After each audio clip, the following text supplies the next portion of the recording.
Hi, you're listening to the sermon recording podcast of Awaken Church. Awaken is a church of missional communities whose vision is to see individuals experience healing through the gospel, be raised to their fullest potential among community, and sent out to live a life on mission. You can find out more online at awakenvb.com. And if you live in Hampton Roads, we invite you to check out our worship gathering in the Haygood area of Virginia Beach, Saturday evenings at 5 p.m. Thank you for listening. That was awkward, sorry. Hey guys, I'm Connie. That was supposed to be the start. I'm one of the co-leaders here at Awaken. There's 5 of us that help lead here at Awaken, and I'm privileged to be one of those. So, how is everybody doing tonight? Philip always asks that question, so I thought I would ask to see if I got a better response. Great. Yes, that's more people that responded. So I'm going to let him know that people really answered me this time. So I'm doing good as well, even though no one asked. I am doing good. And Philip always complains about that too, so we're even there. But what was that? You asked. I'm sorry, I didn't hear you. You're my mom, though, so it kind of goes with it. Thanks, Mom. So no, I'm doing good, but this time of year for me, I found is a time where I just get really introspective, really self-reflective.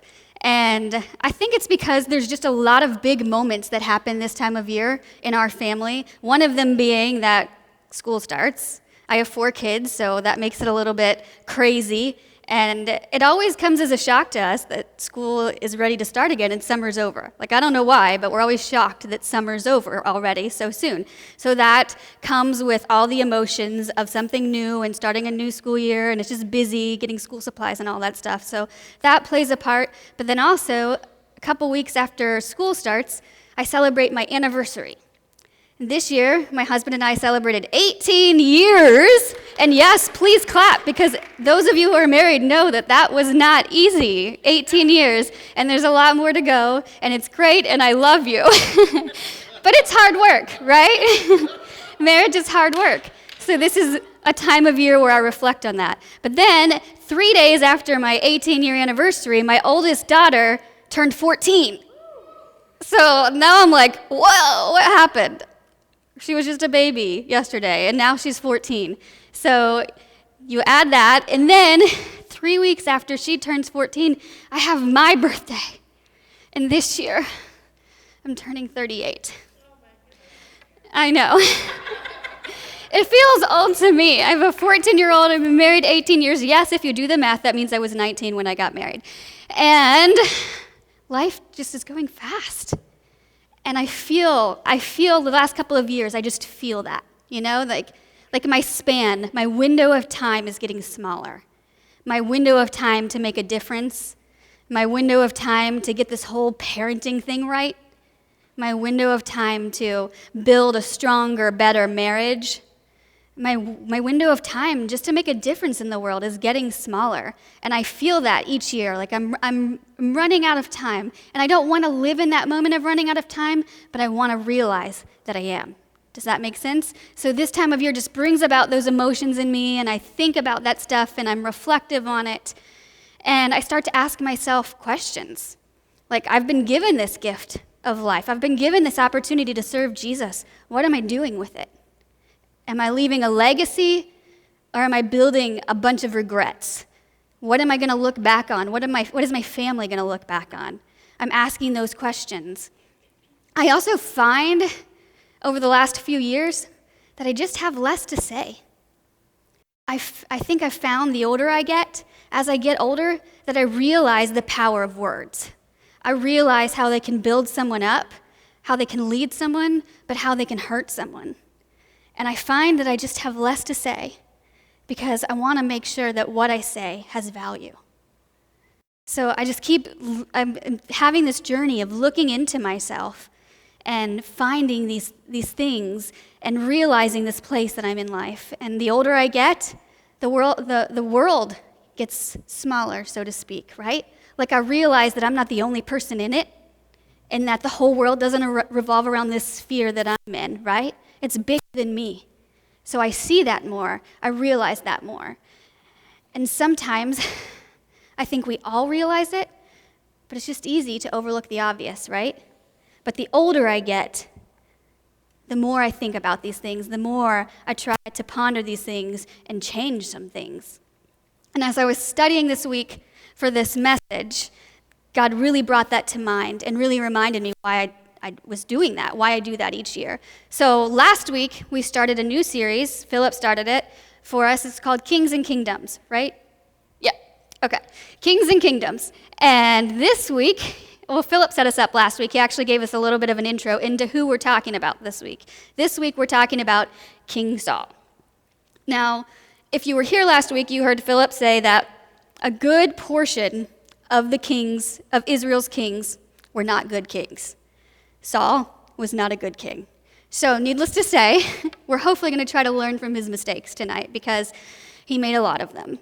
And as I was thinking about that and pondering that, I knew that the Lord had something to say to us tonight in those mistakes. And so God's a God of redemption, and Saul's life is going to be redeemed, is being redeemed, has been redeemed, and we get to learn from that part. We get to be a part of that redemption. So we find King Saul's story. Sorry, guys, I have a little bit of a cough, so I'm sucking on a cough drop to try not to cough. So if it's annoying, yeah, just say, but I'll keep sucking on the cough drop because I have a feeling me coughing would make it worse. So we find Saul's story in 1 Samuel. It starts in chapter 8, and then it goes through the end of the chapter. We obviously don't have time to cover all of his story, so we're going to do the Cliff Notes version tonight. So he was the first king of Israel, right? We found that out last week. If you missed that, go back and listen to it because it gives some details that we don't have time tonight. He was the first king of Israel, and he started out kind of timid and scared of his role, but as he began to trust the Lord, he embraced that role, and for a while, he allowed God to guide him, and things went well. He built an army, he defeated enemies, and he gained favor of the people. But as he got older, he began to listen to the demands of the people more than he began to listen to God's voice. He began to like the prestige and the power of being king. And he started to disobey the Lord. He became deceitful, prideful, arrogant. He doubted God. He was foolish. He was jealous. All of these things. He even tried to kill his own son.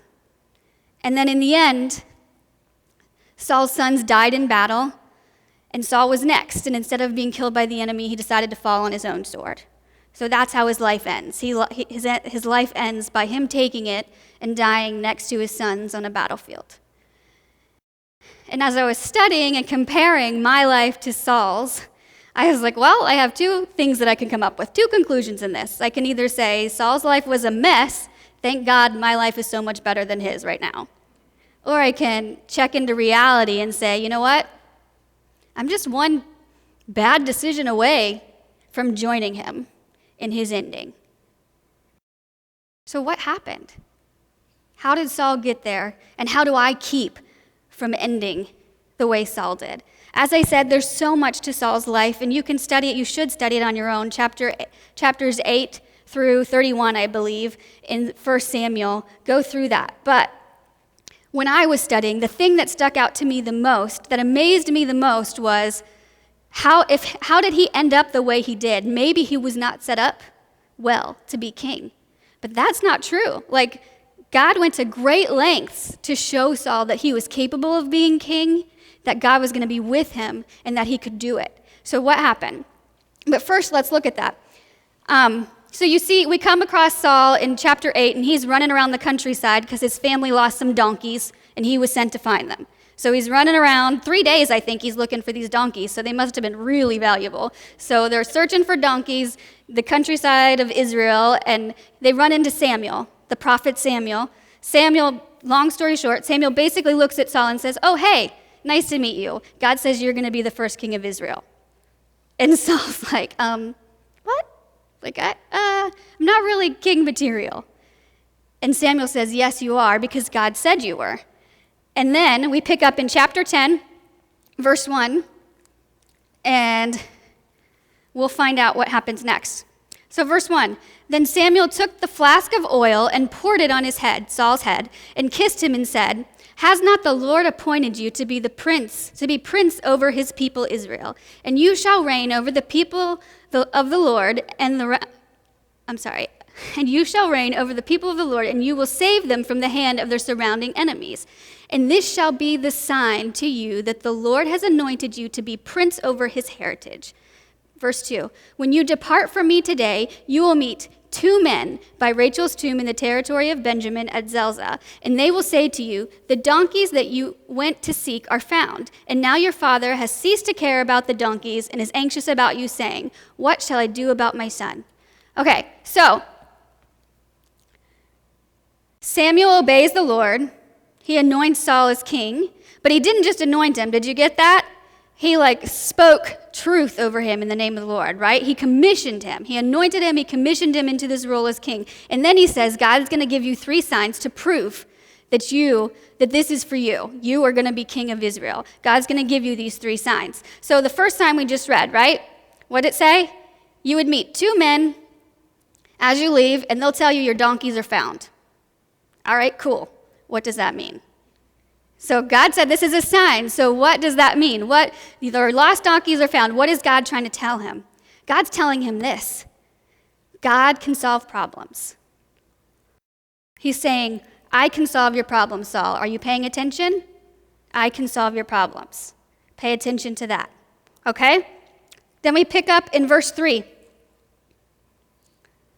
Then you shall go from there further and come to the oak of Tabor. 3 men going up to God at Bethel will meet you there, one carrying 3 young goats, another carrying 3 loaves of bread, and another carrying a skin of wine. And they will greet you and give you 2 loaves of bread, which you shall accept from their hand. All right, that's sign number 2, okay? He says you'll meet these 3 men, they're carrying goats, bread, and wine. They're going to give you 2 loaves of bread, you take it. So that's sign number 2. Well, okay, God, what does that mean? What do you think God's saying? God's saying, Saul, I can supply your needs. I can take care of you. Okay? So sign number 1 was what? I can solve your problems. I know it was up there for a split second. My bad. I can solve your problems. Sign number 2 is I can supply your needs. God can supply your needs, okay? So we'll pick up in verse 5. It says, after that, you shall come to Gibeath Elohim, where there is a garrison of the Philistines, and there, as soon as you come to the city, you will meet a group of prophets coming down from the high place with harp, tambourine, flute, and lyre, before them prophesying. Then the Spirit of the Lord will rush upon you, and you will prophesy with them and be turned into another man. So that's verses 5 and 6. And in verses 5 and 6, we find the 3rd sign. The 3rd thing that God tells Saul to prove to him that he is capable of this job. So he meets these men who are prophesying. Before this point, Saul didn't prophesy. He didn't know much about God. So the Holy Spirit empowered him, and he was able to worship and prophesy with these men. And that was the 3rd sign. So what does this show us? What does this show Saul? It shows him that through the Holy Spirit, God can give him strength. God gives us strength. God can give strength. So he's telling Saul, I can supply your needs, I can give you strength, and I can solve your problems. These are 3 signs to help you see that if you take hold of these, if you allow me to work these in your life, you can do this. You've got this. You can be king of Israel. And ooh, that just disappeared. Oh, all right, there it is. Sorry, guys.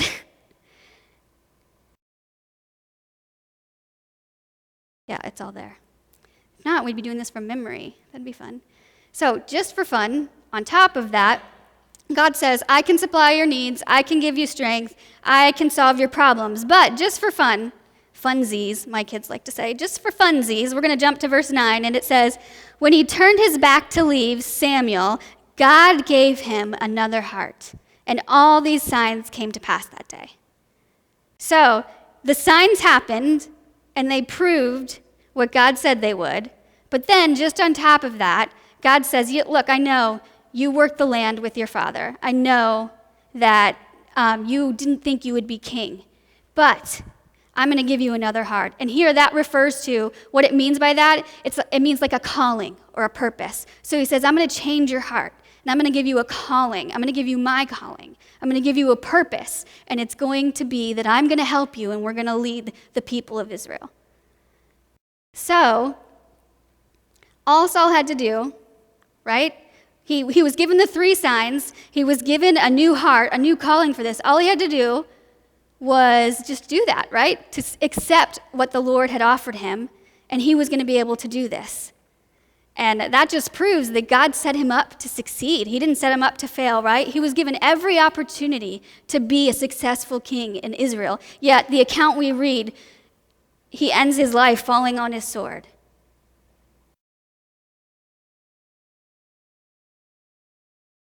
So how did this happen?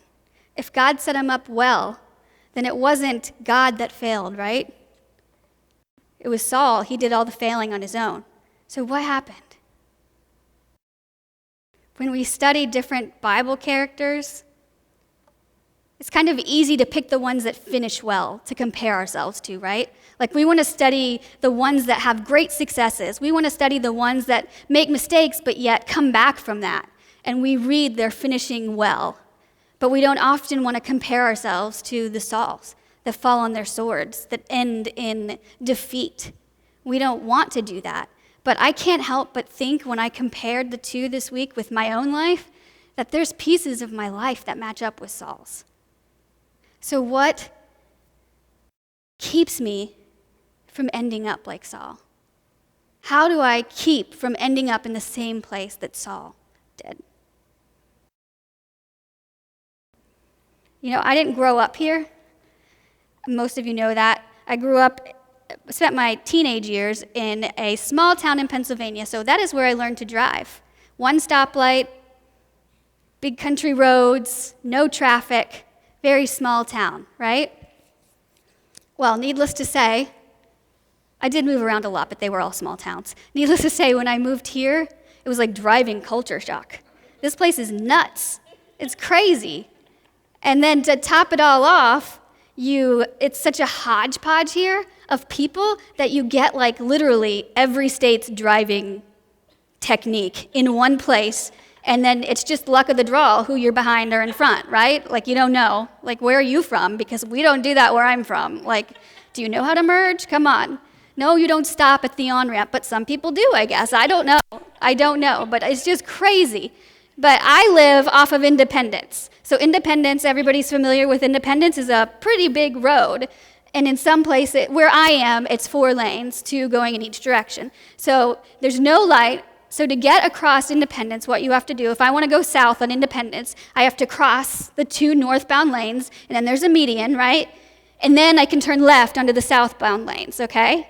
So I am not kidding you when I tell you that I've probably seen that done 50 different ways. No one knows how to do that. Well, according to me, they don't know how to do it because obviously my way is right?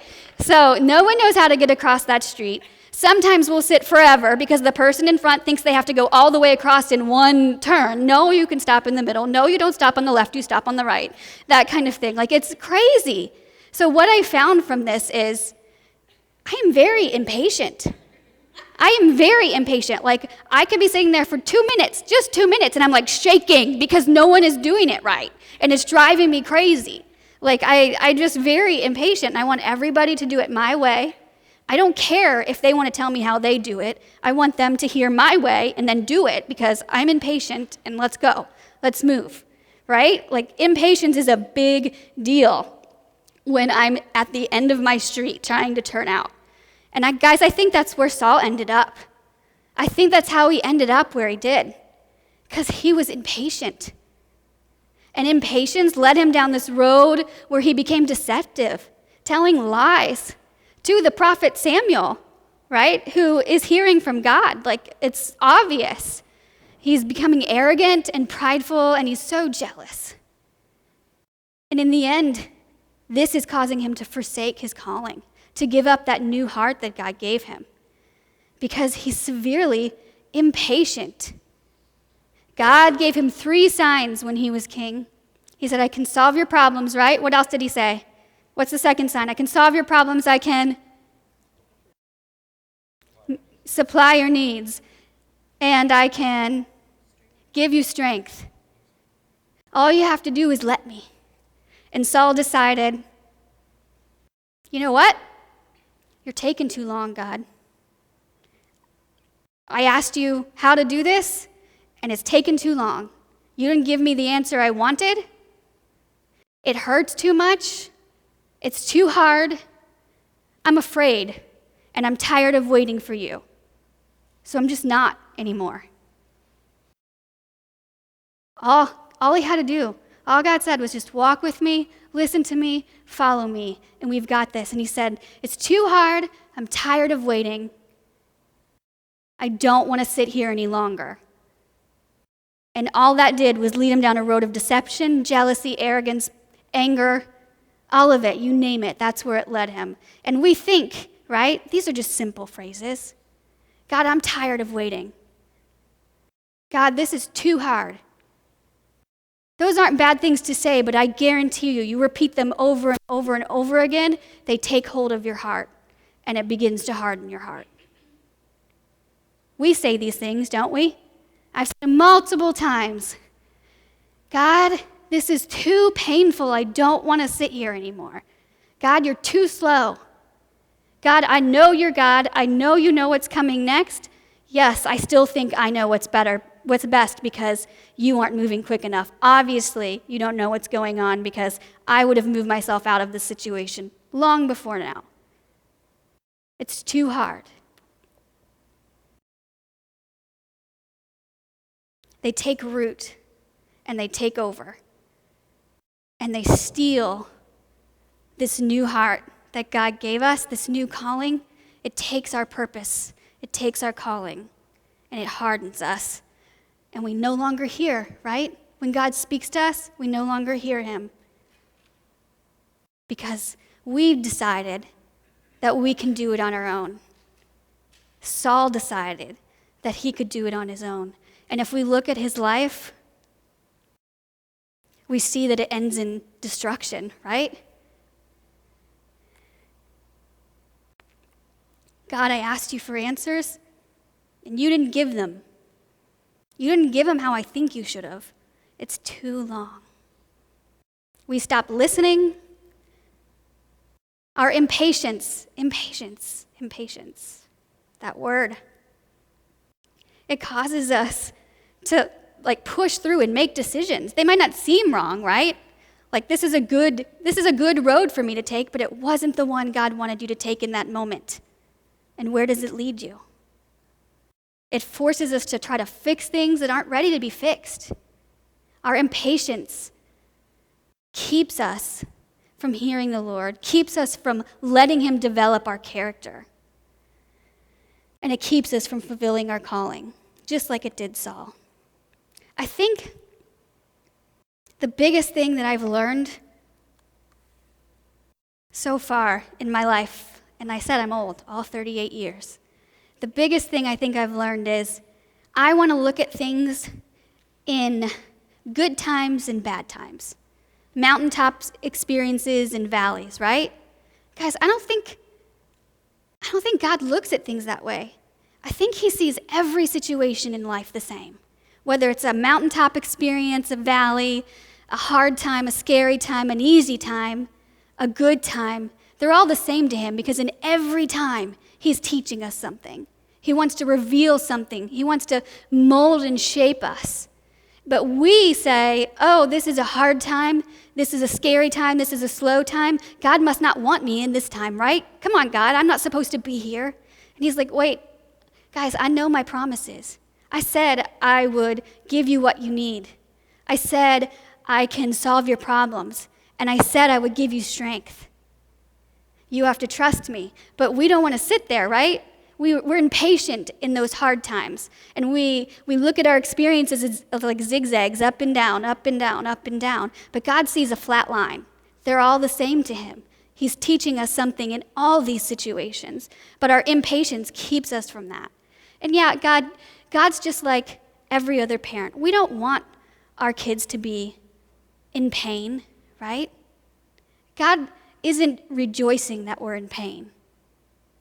But he remembers his promises. He knows his promises. He knows what he promised us. And he wants to teach us something in those moments.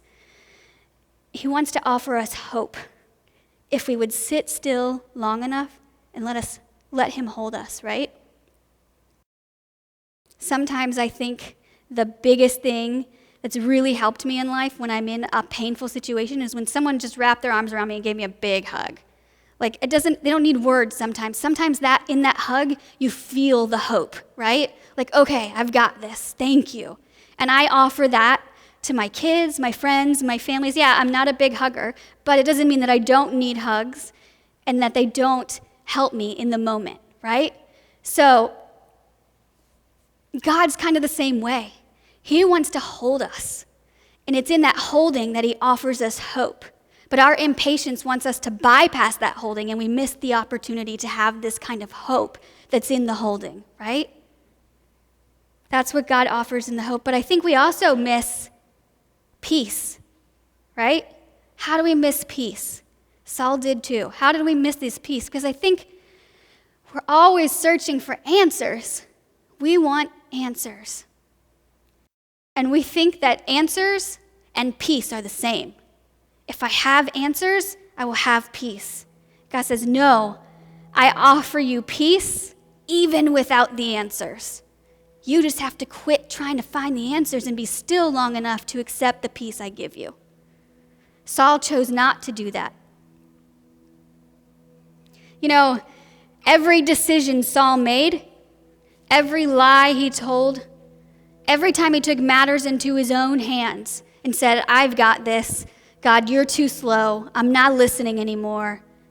I'm leaving what you said behind because I can do it on my own. Every time he did that.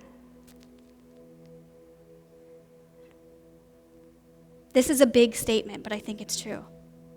Every time he did that, he changed the course of Israel's history. I think we have that kind of power. Are you catching what I'm saying here? I think we have that kind of power. Every time I say, no, God, you're wrong, it doesn't just affect me. It affects the history around me, the legacy that I'm creating. It affects that, which then means that it affects other people that I'm in contact with. We hold that kind of power. Our impatience can change the course of history. But our acceptance of God's help, because you notice all these statements say can, right? God can do these things, but he's not going to jump in and do it unless you ask him and allow him to. He's not that bossy. But our impatience can change the course of history, and this gives me goosebumps to think about. Literally, every time I think about it as I was working on this, I just got goosebumps and even tears at points. But this August is an anniversary for us, my family. This past August, the middle of August, marked 11 years since we've moved down here to start this movement, this work here in Virginia Beach. And I was reminded of that as I was working through this, and the way that God connected these things for me just really, it really, really spoke to me. So at the beginning of the summer in 2008, we were living in Indiana, so we moved to Ohio and moved into my parents' basement to live there for a few months before we moved down here. And as we were living in Ohio, we had a 3-year-old and a newborn. And we were doing odd jobs. Mike was working on roofs, not his thing, right? So you knew that he was doing what God called him to do, to get here, doing whatever he could to get here. We were fundraising, anything we could to make money to move down here because God gave our family a new heart, a new calling.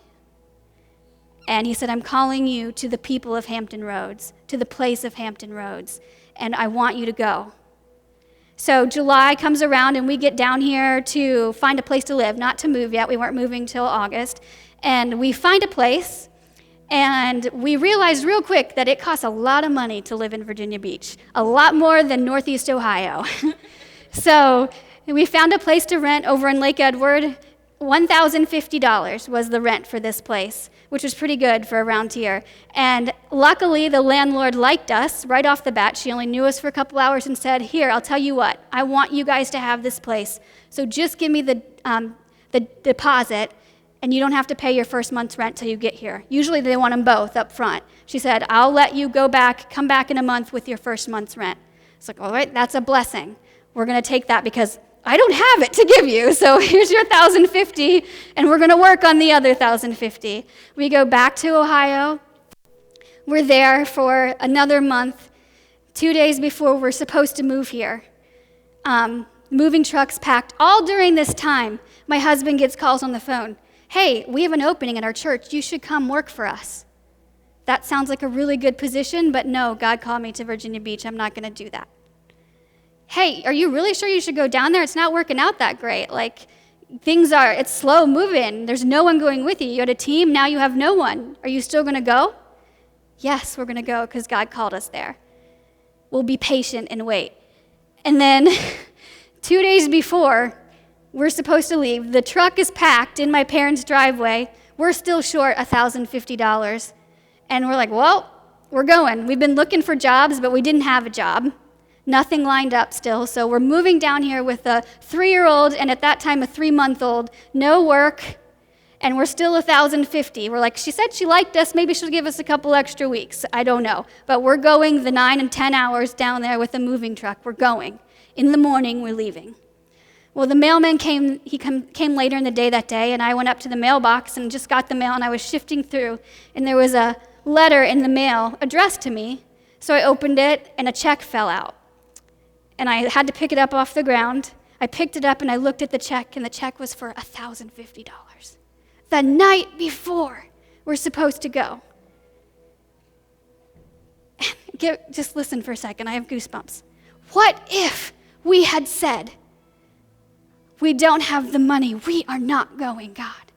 What if we had said, I don't trust you to provide. This other job is going to pay me right now. I'm going to go do that. What if? We have the power in our impatience to change the course of history. Because guys, if we had said no, and I'm not trying to be arrogant, please don't hear that. If we had said no, we would not be sitting in this room right now. We would not be sitting in this room right now if other people who had said, I believe in what you guys are doing, God is calling me to this too, had not joined us, had not been patient and waited for the Lord when it looked like it was absolutely nuts. If they had not done that, we would not be sitting in this room right now. Are you getting what I'm saying?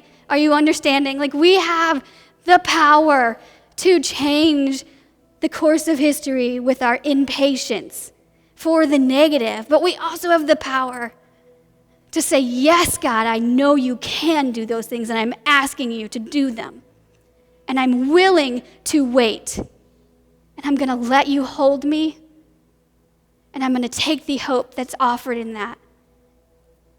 And I'm willing to not move for a while, but take the peace that you offer in that not moving. Because I know that you gave me a new heart. You gave me a calling. And these other choices, they weren't bad choices, right? Another church, that's not a bad choice, but it wasn't the one God called us to. And God brought that together in my mind and in my heart this week, and I was like, that's crazy. That's crazy. So many people, it wasn't just us, so many people sacrificed and said, we believe in the calling. We are going to be patient. Because if you're a part of Awaken long enough, you know it's slow moving, huh? Not many people do church the way we do it, right? And it's slow moving. And when you're reaching your neighbors and living with your neighbors on mission, it's slow, but there's beauty in it, and there's purpose. And we have the opportunity to build into that legacy or to take away from it. And all it takes is a little bit of patience. Saul did not have that patience. He lived a turbulent life, right? He traded his calling.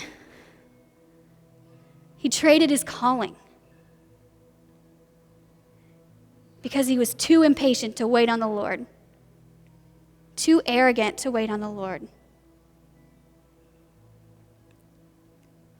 How do we keep from coming to the same end as Saul? Because I don't want to end up there. How do we keep from coming to the same end?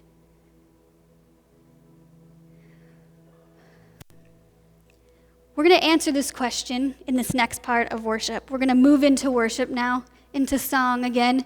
But here at Awaken, we do things a little different, if you haven't already noticed. We don't just worship in song. We offer you different ways to practice worship. We have different stations set up. We have the cross, the confession rock station, and we have the station for communion. But here's what I want you to do tonight. I want you to use this time to ask yourself this question. How do I not end up like Saul? Well, we got to find ways to listen more, right? We got to find ways to just stop talking, to have less to say, right? And start listening. We need to find ways and space to be still, to allow ourselves to be held, right? We need to ask ourselves, do I only run to God when I'm already in need of help, or am I attached to Him even when I feel like everything's okay? So in this time, maybe when you're using the communion station, instead of just grabbing the bread, dipping it in, saying a little prayer and walking on, not that there's anything wrong with that, maybe you need to sit and say, God, just hold me for a minute as I reflect on the hope that's offered in this representation. Through your sacrifice, the hope that I have. Just hold me and give me some hope. There's different things that separate us from God, right? That get a foothold. The more we say those phrases over and over again, the more they take root in our heart. And they separate us. They begin that separation between us and God. Maybe we need to spend time at the confession station. Say, God, show me where I'm being impatient. What do I need to change? Please forgive me. As we always say, everyone always says it, there's no magic in the rocks. There's no magic in the water. But the representation of writing down on this rock what is separating you from the Lord and washing it away is so, the representation of Jesus doing that for us is so true. Because in this moment, we have the opportunity to start fresh, to start over when we say, God, please take this from me. Remove this separation, remove this impatience so that I can move forward in you. Or maybe you just need to spend some time at the cross. Ask the Lord to reveal to you where you're being impatient. What situation in my life do I need to just say, God, it's yours, and I'm just going to sit and be still and trust that you can solve my problems, that you can take care of my needs, and that you will give me strength to get through this when I feel like I can't.